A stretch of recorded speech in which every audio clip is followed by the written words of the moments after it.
get into retro gaming. It's a very expensive rabbit hole. That's what I found out anyway. I've got a PS5. No, I don't play that often. I prefer to... Hi guys, welcome back to my channel. Well, this video is for anyone that's getting into film photography and they've got a few cameras maybe, a few rolls of film, nice camera bag, a few nice lenses. But there's plenty of accessories that are easily found online, very inexpensive, that are useful and can come in handy in the future as you go along your journey through film photography.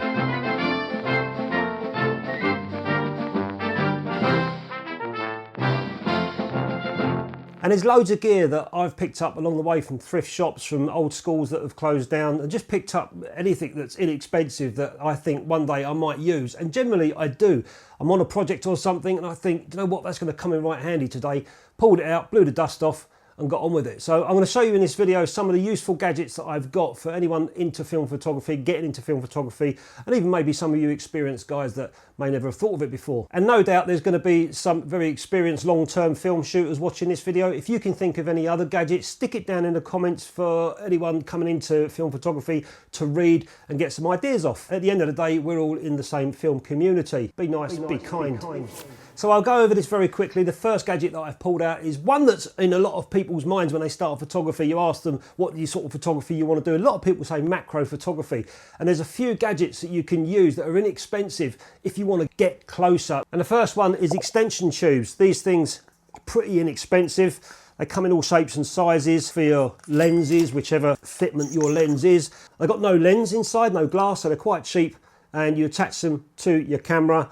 And just a useful little bit of kit. One day, you never know, if you want to get close in on something, you can grab your extension tubes, attach your lenses, and off you go. And if you want to turn your 300mm lens into a 600mm lens for shooting sports or shooting wildlife or whatever, you can use these teleconverters, which have got glass inside. They're absolutely brilliant. I've got a few for different lens mounts. This one's for my M42 screw fits, and it just doubles the length of my lenses. So, for example, I've got another one here, which I use for my Nikon F mounts. But these things are really useful, especially when I'm scanning my negatives. I put one of these on to get nice and close on my 35mm negs when I'm digitally scanning my negatives. So these are another useful, a little bit more expensive than the extension tubes, but still worth looking around if you see any in thrift shops or charity shops or whatever. If you really do want to get serious into macro photography, these Bellows are fantastic. I've got a couple of sets of these. This is for the Olympus system, and I've got another one for the Nikon system as well. I think these can range at a little bit of cost, but if you're into macro photography, these things are absolutely fantastic. This fits on the Olympus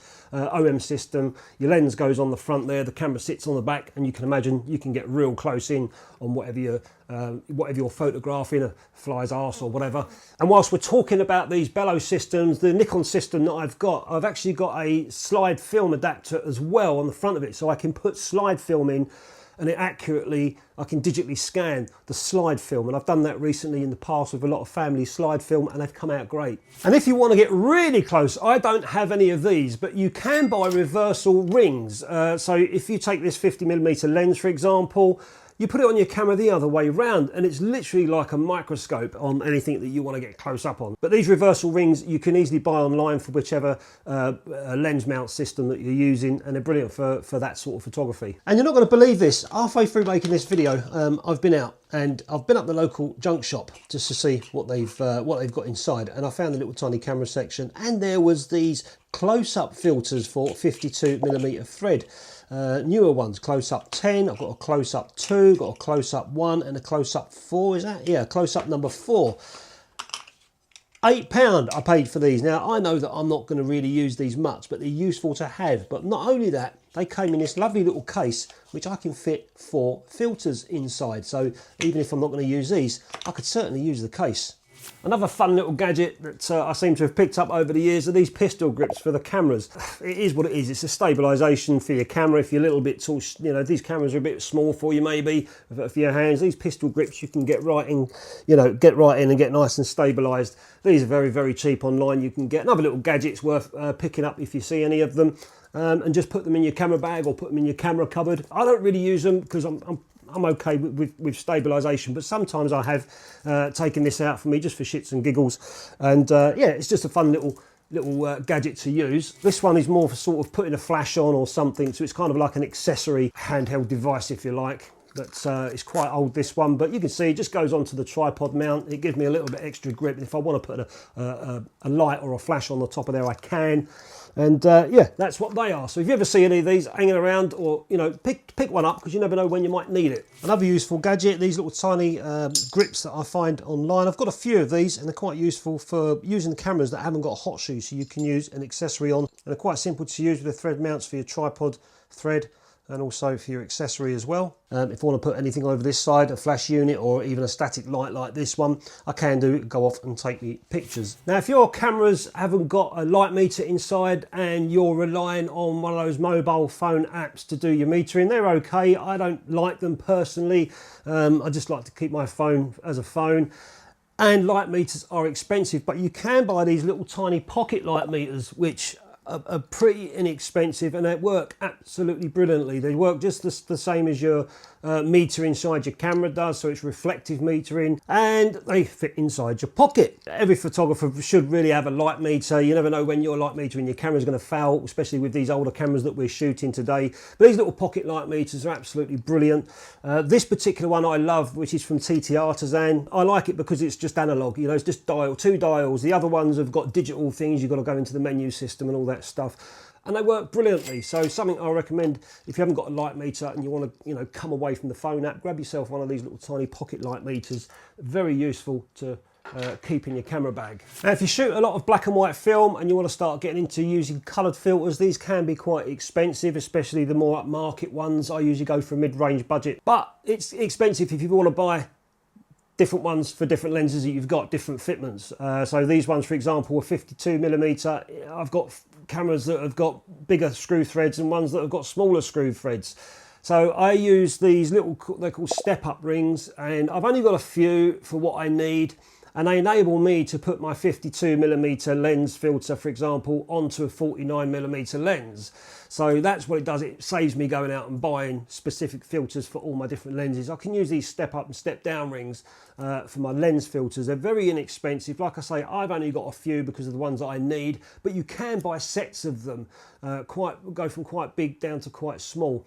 And I would recommend buying the set rather than individual. I've just picked these up along the way, but if you bought the whole set, you never know, in time when you get different lenses, you'll be able to chop and change your filters. Now, another useful gadget, if any of you guys have got folding cameras or view cameras where there's no focusing through the lens, you want to know how far that lamppost is away from you and the camera. I use this little tiny laser pointer from Qi. It's also a light meter as well, and it absolutely works like a dream. So it's just a laser pointer. I can point it, little laser dot on whatever my subject is, and it works in feet and meters, and then I'll dial that into the lens, take my shot, and it gives me an accurate, sharp focus. You can buy these distance scales, measurements things in DIY stores, wherever your DIY stores are, but well worth it if you use those sort of cameras and you know you want to accurately measure your distance for your photography and get sharp images. These are absolutely brilliant. And the obvious choice for finding distances are these rangefinders that you clip onto the accessory shoe on your camera, and there's plenty of them around online.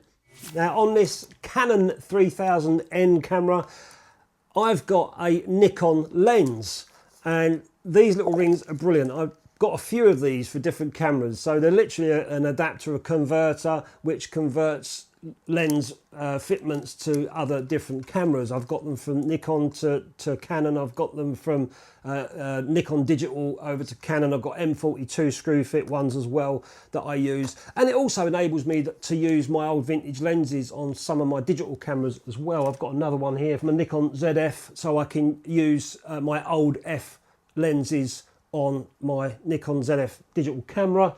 And these are cheap ones. The more expensive one, the more expensive you go, they do the autofocus for you, etc. These are only cheap ones. This cost me about 30 quid. It just enables me to get my Nikon lenses onto my digital cameras. I've had these for years. They've never got stuck. They've never failed me. It's just a little tiny ring, and that's all it is, little tiny. That cost me about 10 or 15 pounds, I think, years ago. Pretty useful gadgets. If you've got different cameras and different lens systems, you can chop and change your lenses and be as creative as you like. And we was talking about filters. I've got these sort of filters as well, these square coking ones. I've also got bigger ones that I use for my larger format cameras.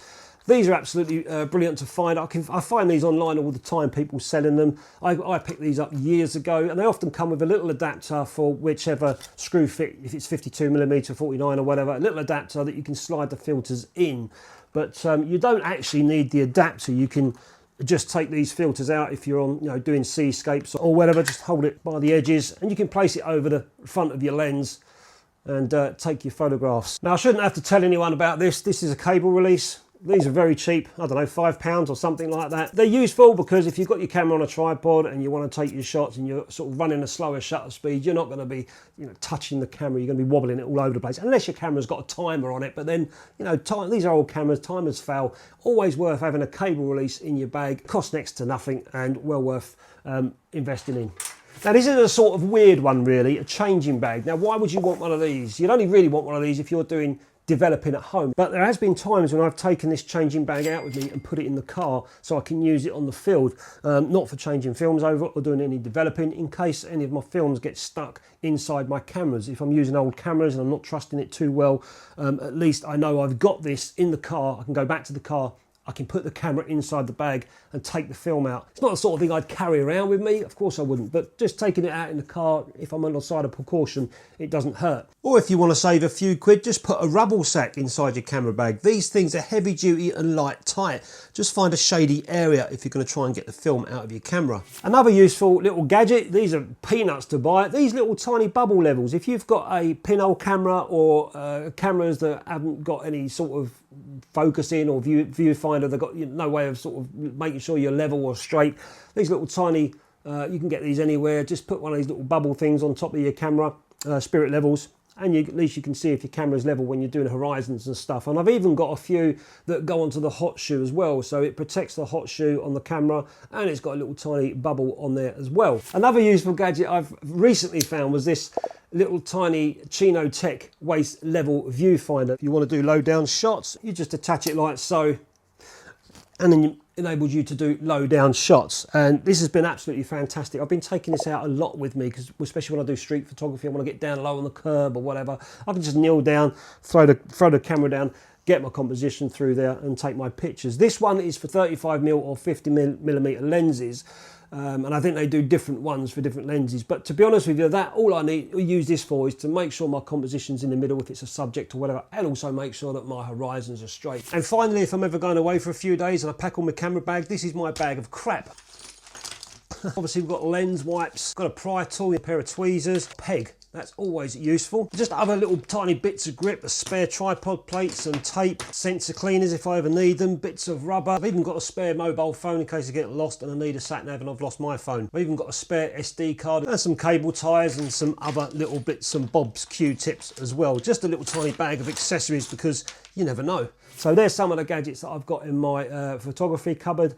Hope you enjoyed the video, guys. Don't forget, for anyone else that's got any other ideas or any other gadgets that I haven't thought of, stick them in the comments for new film shooters to read. I'm sure they'll be interested, and so will I, and other people. Thanks for watching. I hope you found the video interesting, and I'll catch you next time.